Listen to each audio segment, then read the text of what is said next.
le cadeau du Père Noël.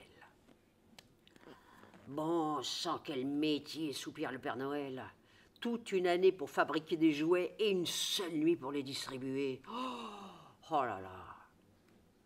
De retour de sa tournée, le Père Noël est très fatigué. Il pose son traîneau tout en haut de sa montagne et libère ses règnes. Puis, il pousse la porte de sa maison. Assis près de la cheminée, Robin, le plus vieux de ses lutins, l'attend.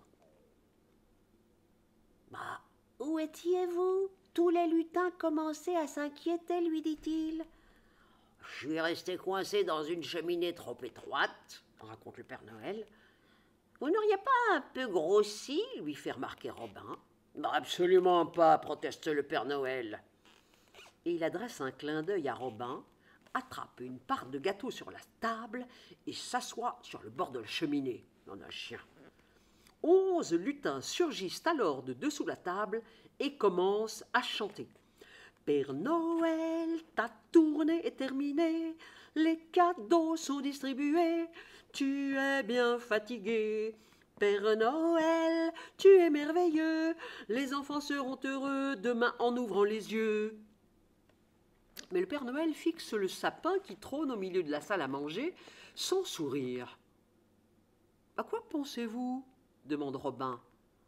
« Je crois que pour une fois dans ma vie, j'aimerais moi aussi recevoir un cadeau, lâche le Père Noël. » Robin éclate de rire.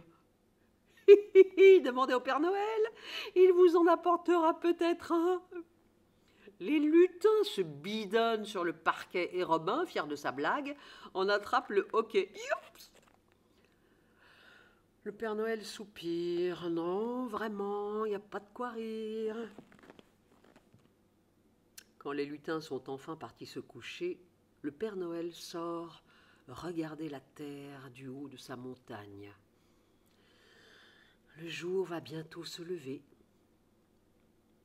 « Père Noël, vous devez vous reposer. » À ces mots, le Père Noël se retourne et découvre son ami Robin.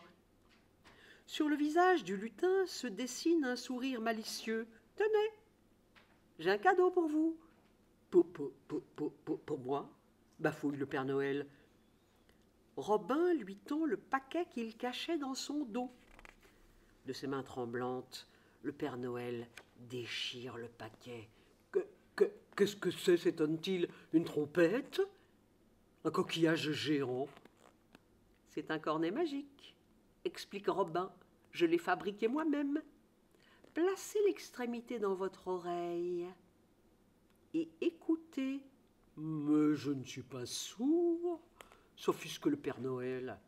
Faites ce que je vous dis et vous comprendrez, insiste Robin. Un peu vexé, le Père Noël pose le cornet sur son oreille et soudain, il entend tap, tap, tap, tap. Il entend le pas des enfants qui se précipitent vers leur cadeau. Scratch, scratch, scratch. Il entend le bruit du papier que l'on déchire. Waouh! Oh, c'est trop bien! Il entend les cris de joie de tous ceux qui découvrent leurs jouets. Le Père Noël sent son cœur battre très fort. Il verse même 2 ou 3 larmes qui se transforment en flocons de neige avant de rejoindre la terre. Il veut remercier Robin, mais le lutin a déjà disparu. Alors le Père Noël écoute encore les enfants avec son précieux cornet, attendant que le dernier paquet soit déballé pour aller se coucher. Au fond de son cœur, ce matin de Noël, le Père Noël sait qu'il a reçu le plus beau des cadeaux, ce cornet.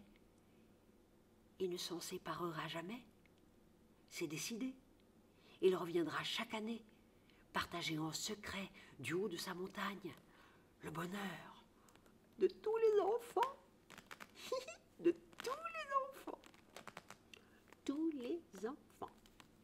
Ben voilà, hein, le bonheur de tous les enfants. Hein. Eh ben oui, hein. Le bonheur de tous les enfants. Tout. C'est fini.